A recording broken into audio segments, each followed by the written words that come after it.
پنجاب میں اسموک کے ڈیرے ہیں، فضائی آلودگی میں خطرناک حد تک اضافہ ہو گیا ہے۔ آلودہ فضا میں سانس لینا انسانی صحت کے لیے خطرناک بن چکا ہے۔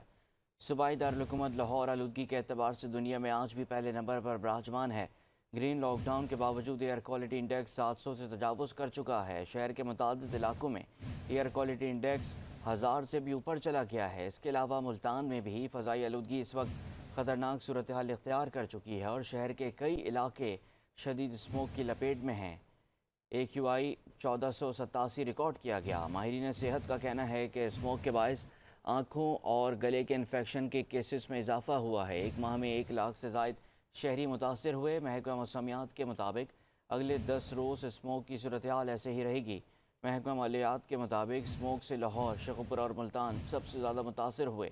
نجی اسکولوں میں تمام قسم کی سرگرمیوں پر پابندی لگا دی گئی ہے۔ اساتذہ کی حاضری بھی آن لائن ہوگی۔ اسکولوں کے تفریحی ٹرپ اور کھیلوں کی سرگرمیوں پر بھی پابندی عائد کر دی گئی۔